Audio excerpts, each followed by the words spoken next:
Alright, so welcome to the very first design nerds video. Now, I know this one has been out for a few days now, but I want to make a video because it is still the most recent update, and not only that, but it's quite a cool one, and I kind of like this one. There's a few cool things in here that I think deserve to be mentioned. Either way though, so yeah, I'm going to read them, and I'm going to go a few things. There's a lot of stuff on here. But yeah, I'm gonna read them out and I'm gonna show you guys some stuff in game, just so we can like test stuff out and get a better look at it. So this week we have released a version 15.0.00, and with it, the way weapons specials have been reworked, among other updates and other changes and fixes. Previously, weapon specials only worked where the weapon was shown. With today's update, weapons with special effects can be slotted to their specials regardless of equipped or shown weapons. So, I don't know if any of you guys noticed, but, well, or knew, but when a weapon has a special effect, it used to be that you had to show it over your equipped weapon to get the effect. So, for example, the Rose Sword, or whatever it's called, I can't remember, the one that gives you the better critical hit damage.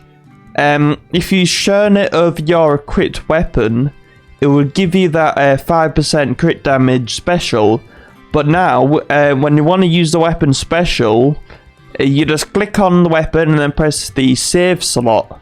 So if I'm just going to show you really quick, if you get to my necrotic sword, it says here that, well, you can't actually see it, but this weapon has a really weird attack where if you press the normal attack button, it has a chance of like doing this big attack that is like I think it's like a 12 hit attack, and it does a lot of damage. So right now what we just do, so I'm using my Zeklum's blade, so if I want to get this effect, I'll just click this and press this one here. So special, slot and unslot. For this I might as well slot. So yeah, that's basically what you do, and then this button here displays is shown weapon appearance, whatever.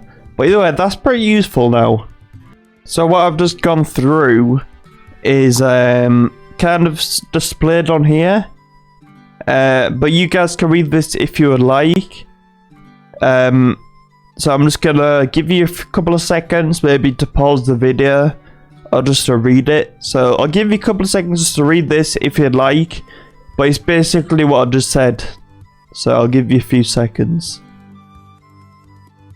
Okay, so we also have a bunch more big updates as well. A load saved equipment button has been added to the inventory. You can now load your equipped save equipment, I don't know what I just said, whenever you want. Note that the restrictions on artifacts and trinkets still apply.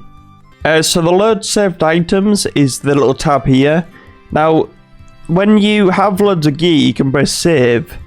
And normally the only way to revert that and to get all your saved equipment back would be to quit your game or do something else. But now there's a load button, so if I take off my cloak, unequip, this cloak's gone, but if I press load, there you go, everything's back. So I've got my cape back. We've also got Dove has added a number of new title loading backgrounds. They're really fantastic. So what that basically means is when you are doing stuff, there you go, new backgrounds, stuff like that. It's quite interesting, and there's loads of new stuff. It kind of just flavors the game back up, which is quite nice. Various elements now have new sound effects. I haven't really noticed this only on fire weapons, but yeah, there's a few to go through. You can now show artifacts in battle, quite nice. All pets now have a play level 2 plus 20 plus 10 bonus when equipped. I don't really understand what that means, but I guess the player level scales up the bonus of the pet, maybe, I guess. Guests HP and MP now scale to your level, but do not get any extra HP and MP from the player's endurance / wisdom.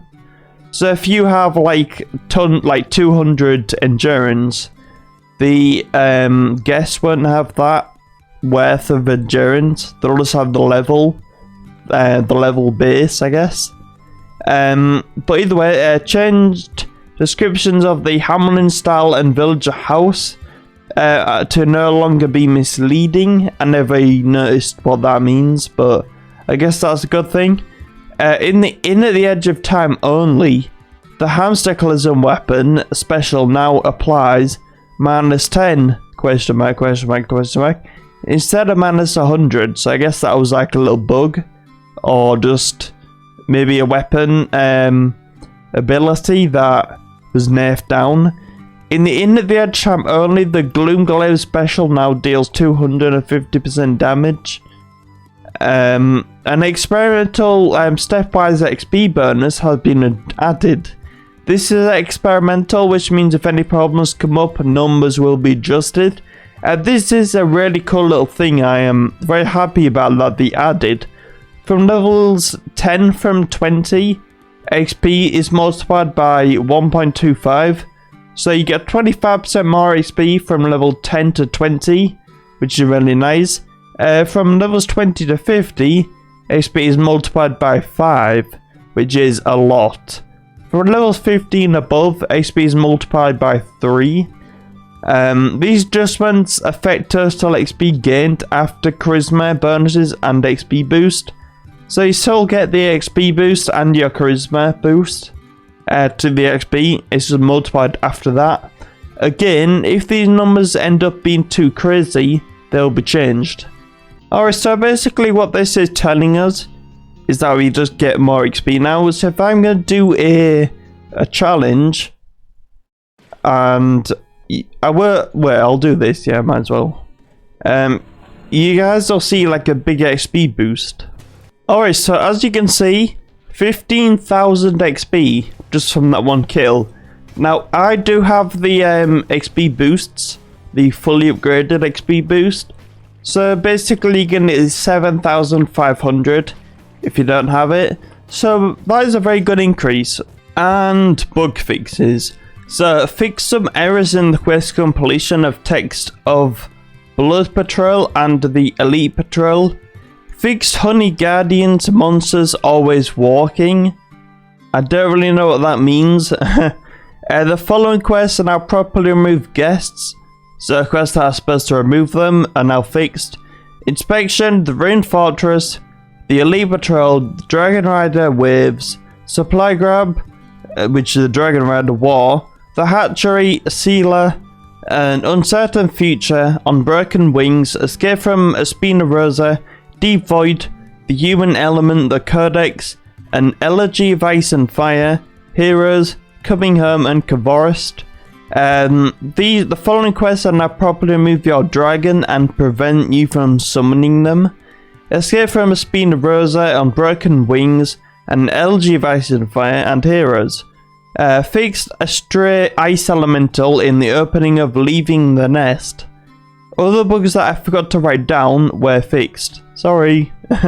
But wait, there's more. So this is the really cool little thing that I'm happy with. DeathKnight has received 2 new customization options. Base DeathKnight has been updated, and Classic is now an option. Head over to the armor customization room to check out the options. Also, non-Dragon Amulet players can now upgrade their DeathKnight gear to tarnished versions at the end of the Edge of Time, which is really nice for non-Dragon Amulet players. The DeathKnight rework is coming soon. So again, a new DeathKnight rework again. I'm perfectly happy with what the DeathKnight is now, but I guess if it's going to be made better, it's definitely a welcome change. Alright, so right now I'm using the DeathKnight Armor that is before the update, just the regular stuff before it was updated. But we're gonna go check now about the new stuff, so if you guys like it, then it's there for you to use. Armor customization. So this is the ornate, which was the previous appearance. I'm just gonna sheathe my weapon so you can see it a bit better. We have the classic, which was added. It looks quite nice. It's not as good as the ornate in my opinion. I like the ornate a lot more. And then we have the original, so the new look for the DeathKnight. Now, in my opinion, I don't like it as much as the previous one. I mean, this is part of the Into the Edge of Time 100 rooms. I know it's not 100 rooms, is it? Either way, Declan's Keep Challenge, I think it's Into the Edge of Time. I still like this one the most, so I'm still going to use this one. But I guess then the classic is quite nice. The classic appearance. And the original one is really cool, but it's not as good as the previous, I don't think. You get a lot less gold, and the helmet and the cape doesn't go well with it as much. It looks a lot better with the actual this. It kind of fits it a lot better. Either way though, that's it for the updates this week. I guess we've got another one coming out in a couple of days, since this one is quite late. Either way though, thanks for watching. I'll see you on the next one. Bye bye.